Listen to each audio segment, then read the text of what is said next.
دوستوں، جنگوں میں بمبارمنٹ بھی ہوتی ہے، جنگوں میں خوف بھی ہوتا ہے، جنگوں میں جیٹ استعمال ہوتے ہیں، جنگوں میں ہوائی جہاز استعمال ہوتے ہیں، جنگوں میں بحری جہاز استعمال ہوتے ہیں، لیکن ایران کے خلاف جو غیر اخلاقی، غیر انسانی، غیر قانونی جنگ جو امریکہ اور اسرائیل نے شروع کی ہوئی ہے، اس جنگ کے حوالے سے دو الگ الگ نظریات ہیں۔ جو امریکہ اور اسرائیل کا جو گٹھ جوڑ ہے وہ یہ سمجھتا ہے کہ اس کے پاس جدید ٹیکنالوجی ہے، اس کے پاس جدید ترین اسلحہ ہے، اس کے پاس جدید ترین ڈرون ہیں، اس کے پاس جدید ترین جیٹ ہیں، اس کے بعد بحری جہاز ہیں، اس کے بعد ایک مضبوط فضائیہ ہے، اس کے بعد جدید جو اے آئی کا استعمال ہے۔ اس کی وجہ سے ہم یہ جنگ جیت جائیں گے، لیکن ایران اس جنگ کو بالکل الگ نظریے سے دیکھتا ہے۔ بالکل یہ بات درست ہے کہ یہ جنگ جو بغیر ٹیکنالوجی، بغیر جہازوں کے، بغیر ڈرون کے، بغیر میزائل کے، بغیر ٹینکوں کے، بغیر بحری جہازوں کے یہ جنگ جیتی نہیں جا سکتی۔ لیکن اگر کوئی ملک یہ طے کر لے کہ یہ جنگ اسے جیتنی نہیں، لیکن اس سے لڑنے والے کو یہ جنگ اس میں فاتح قرار نہیں ماننا،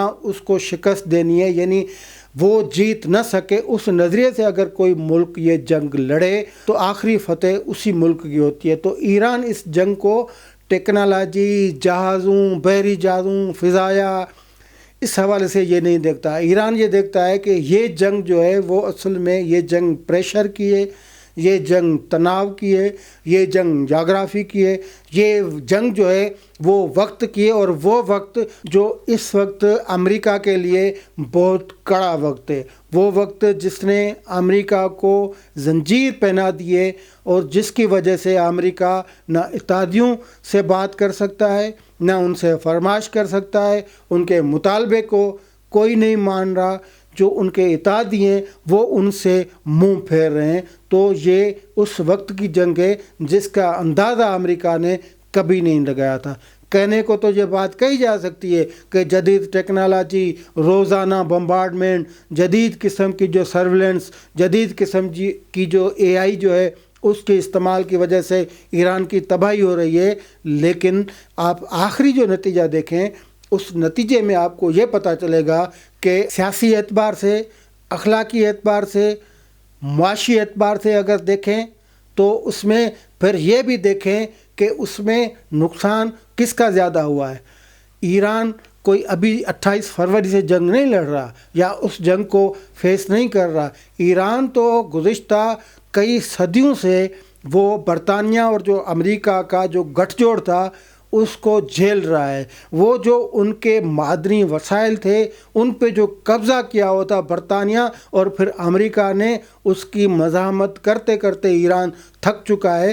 تو ایران تو مسلسل جس کو جہد مسلسل کہتے ہیں، جس کو جنگ مسلسل کہتے ہیں، جو جنگی حالات میں ہے صدیوں سے، ایران کی پوزیشن وہ ہے۔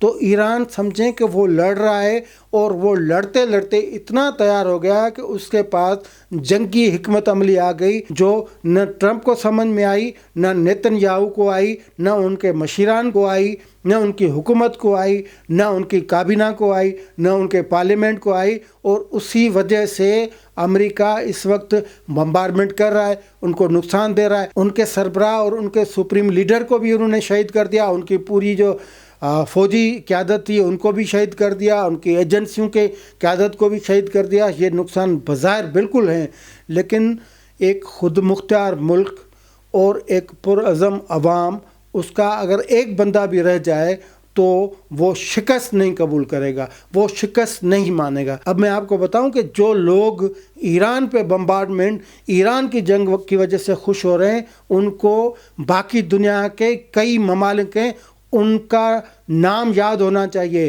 ان کو یاد رکھنا چاہیے کہ یہ فقط ایران کی جنگ نہیں ہے۔ اس سے پہلے امریکہ نے معدنی وسائل پہ، پھر وہ تیل ہو، پھر وہ کاپر ہو، پھر وہ یورینیم ہو، معدنی وسائل کی وجہ سے کئی ممالک کو نشانہ بنایا، جنگ کی، ان کے لیڈران کو شہید کر دیا، ان کی حکومتوں کو چینج کیا۔ یعنی امریکہ نے CIA کے آپریشن کی وجہ سے کوئی 2 درجن ممالک ہیں جن کی قیادت کو تباہ کیا، ان کے ملک کے انفراسٹرکچر کو تباہ کیا، ان کی عوام کو ذلیل کیا۔ تو جو بھی اس جنگ کی حمایت کرے گا تو سمجھیں کہ وہ امریکہ کی حمایت کرے گا. اور امریکہ کا تاریخی ریکارڈ یہ ہے کہ اس نے جہاں بھی معدنی وسائل دیکھے ہیں اس پہ قبضہ کیا ہے، غیر اخلاقی، غیر انسانی، غیر قانونی. اور اس قبضے کو اگر کوئی جسٹیفائی کرتا ہے تو وہ کہہ سکتا ہے کہ ایران پہ حملہ درست ہے. ہاں، یہ بات بالکل درست ہے کہ جو ایکسٹریمسٹ قسم کی قیادت یا وہ قیادت جو لوگوں کو شہری آزادی نہیں دیتی تھی، شہری حقوق نہیں دیتی تھی، انسانی حقوق نہیں دیتی تھی، وہ بھلے ایران میں ہو، کہیں بھی ہو، اس کی حمایت نہیں کی جا سکتی. لیکن امریکہ ہو، اسرائیل ہو، کوئی ملک ہو، کوئی فرد ہو، محمد بن قاسم کی مخالفت سندھ میں اسی لیے کی جاتی ہے کہ وہ باہر سے آ کے اس نے اسلام کا نعرہ لگایا، مذہب کا نعرہ لگایا، لیکن جہاں پہ اس نے قتل عام کیا، لوٹا سندھ کو. تو محمد بن قاسم کو اگر کوئی بندہ نہیں بخش سکتا جو اس کی مخالفت کرتا ہے، تو وہ امریکہ کی حمایت کیسے کرے گا؟ اور امریکہ کا ریکارڈ کیا؟ امریکہ شام پہ حملہ ہوا، گوٹے مالا پہ ہوا، گرینڈا پہ ہوا، ہیٹی پہ ہوا، انڈونیشیا پہ ہوا، گھانا پہ ہوا، عراق پہ ہوا، بولیویا پہ ہوا، چلی پہ ہوا. کون سا ملک ہے جو اس کے شر سے بچا ہوا ہو؟ ایران پہ تو پہلے بھی 2-3 مرتبہ یہ کر چکا ہے، CIA آپریشن کر چکی ہے، عراق پہ بھی کر چکی ہے. کوئی بھی ملک جس میں تیل ہو، جس میں کوئی بھی معدنی وسیلہ ہو، اس پہ امریکہ اپنا حق جتاتا ہے، اس پہ حملہ کیا ہے. الگ پروگرام کریں گے اس پہ کہ امریکہ کے متاثرین ملک کون سے ہیں. اور جو جانسن تھا، سب سے بڑا بلڈی بندہ، قاتل جو تھا نا، وہ امریکہ کا جو صدر، اس نے تباہی کر دی. تو سوری، میں تھوڑا امریکہ کے معاملے میں زیادہ ہی جذباتی ہو گیا ہوں، لیکن امریکہ نے یہ جو وار شروع کی ہے اس کا کوئی جواز نہیں. کم از کم امریکہ کو ججمنٹل ہونے کا کوئی اختیار نہیں. ایران ایک صدیوں سے خود مختار ملک رہا ہے. ایران کی وحدت صدیوں سے رہی ہے. وہ اس کی اپنی باؤنڈریز ہیں، اس کے اپنے وسائل ہیں. امریکہ کو کوئی حق نہیں پہنچتا، کوئی بھی بہانہ نہیں چلے گا. اسلامسٹ ہونے کا کوئی بہانہ نہیں چلے گا، انسانی حقوق کی خلاف ورزیوں کا کوئی بہانہ نہیں چلے گا، شہری آزادیوں کی خلاف ورزیوں کا کوئی بہانہ نہیں چلے گا، عورتوں کے حقوق کے حوالے سے کوئی بہانہ نہیں چلے گا. امریکہ کو کم از کم کوئی رائٹ نہیں، پہلے دن سے نہیں. یہ بات ذہن نشین کرنی چاہیے. اس لیے یہ جنگ غیر انسانی، غیر اخلاقی، غیر قانونی ہے. آپ کہیں سے بھی دیکھ لیں، امریکہ کے لوگ ہی اس کو نہیں مان رہے ہیں. امریکہ کے لوگ خود ہی اس جنگ کے خلاف ہیں. تو اب ہم آتے ہیں کہ امریکہ نے کون سے اس میں تیر مارا ہے، کون سا فتح کر لیا ایران کو؟ کیا کیا ہے 18 دنوں میں امریکہ نے؟ وہ کہہ رہا کہ رجیم چینج کر دوں گا. کوئی نہیں ہوئی رجیم چینج. ان کا سپریم لیڈر شہید ہو گیا، ان کی فوجی قیادت شہید ہو گئی، ان کے اہم منسٹر شہید ہو گئے. وہی حکومت، وہی سسٹم کھڑا ہوا ہے، اور انہوں نے اس سسٹم کو امریکہ کی خواہش کے مطابق، مطالبے کے مطابق اس نے نہیں گرنے دیا. وہ قائم و دائم ہے.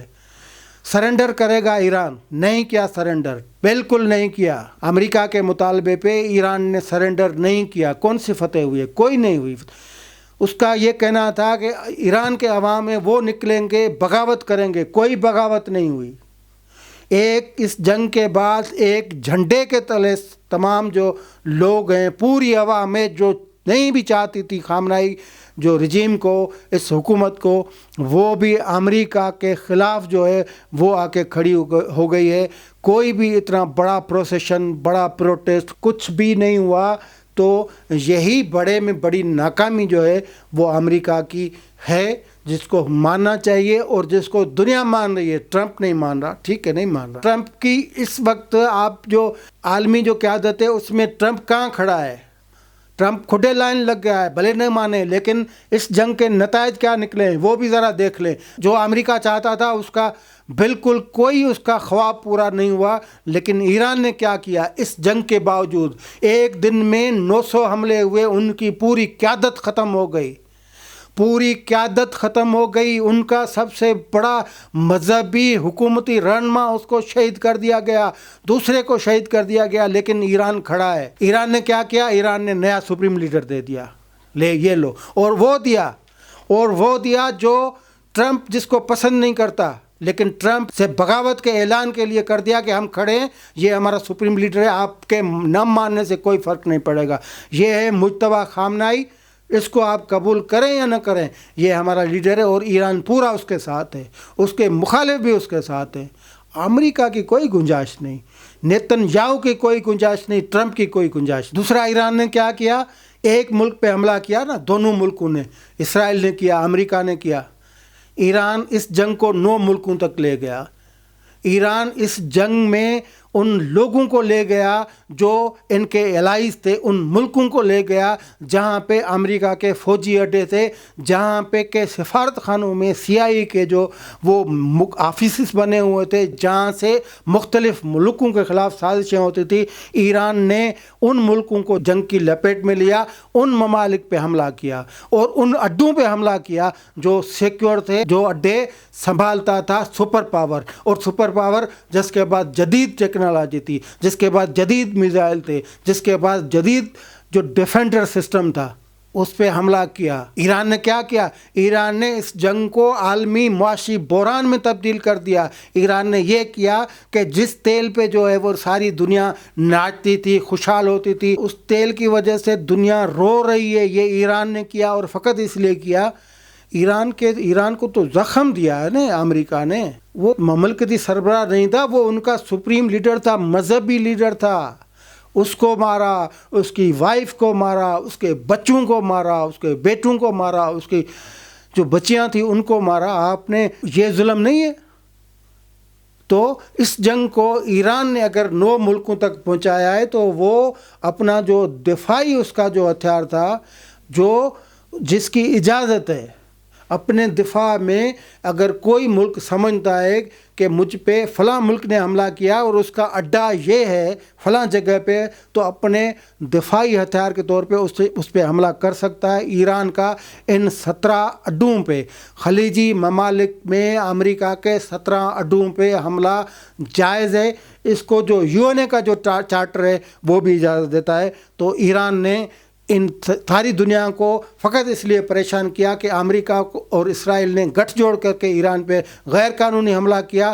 پھر ایران نے انرجی بحران پیدا کیا، تیل کا بحران پیدا کیا، اس کا جہاں ہاتھ لگا ہرمز میں وہاں اس نے سپلائی روک دی، اور وہ فقط اس لیے روکی کہ یہ حملہ ہی غیر قانونی تھا، یہ حملہ ہی غیر اخلاقی تھا، یہ حملہ ہی غیر انسانی تھا۔ اور دوسرا یہ نتیجہ نکلا کہ امریکہ کے بلینز ڈالر اس جنگ پہ خرچ ہو گئے۔ امریکہ کو اس جنگ پہ بلین ڈالرز خرچ کرنے پہ ایران نے مجبور کیا، کیونکہ اس نے تو حساب لگایا کہ میرے پاس کتنے ڈرونز ہیں، میرے پاس جو اسٹرائک کرنے کے لیے، حملہ کرنے کے لیے کیا حکمت عملی ہونی چاہیے، کب چھوڑنا چاہیے، لیکن اس کے استعمال میں، اس کے ڈیفینڈ میں جو امریکہ خرچہ کر رہا ہے اس کا بلینز ڈالر کا خرچہ ہے، اور یہ ڈالر اس کے گلے، نہ فقط امریکہ کا لیکن وہ جو خلیجی ممالک ہیں جن کو تیل کی سپلائی بند ہونے کی وجہ سے جو روزانہ بلین ڈالرز کا جو اس کا نقصان ہو رہا ہے، وہ تو ان کا جو GCC کے ممالک ہیں، جو ہمارے عرب بھائی جو ممالک ہیں، ان کا تو اس نے پٹھا بٹھا دیا ایران نے۔ یہ اس کی حکمت عملی ہے۔ اب آپ بتائیں کہ یہ جنگ کون جیت رہا ہے؟ اب تک ان 17 دنوں میں آپ خود حساب لگائیں کہ یہ جنگ جیت کون رہا ہے؟ یہ جنگ امریکہ نہیں جیت رہا۔ ٹرمپ کا چہرہ اترا ہوا ہے، وہ نیتن یاہو وہ سمجھ رہا ہے کہ اس کو جاسوسی واسوسی کر کے فلاں کو ہٹ کر کے فلاں، آپ بھلے پورے کو ختم کر دیں، قیادت کو ختم کر دیں، ان کے پاس جو حکمت عملی ہے وہ بہت زیادہ وسیع ہے، اس میں سیاست بھی شامل ہے، اس میں نظریہ بھی شامل ہے، اس میں جغرافی بھی شامل ہے، اس میں آپ پر جو خوف طاری ہے اس کا بڑا عمل دخل ہے۔ تو یہ ہے صورتحال کہ اب تک جو 18 دنوں میں آپ خود حساب لگائیں کہ کس کا نقصان زیادہ ہوا ہے، کون ان 18 جو دنوں میں وہ جنگ جیت چکا ہے۔ یہ تھا آج کا ہمارا پروگرام۔ اگر آپ کو ہمارا پروگرام پسند آئے تو کمنٹس باکس میں اپنی رائے کا اظہار ضرور کیجیے گا، اگر زیادہ پسند آئے تو لائک ضرور کیجیے گا۔ شکریہ۔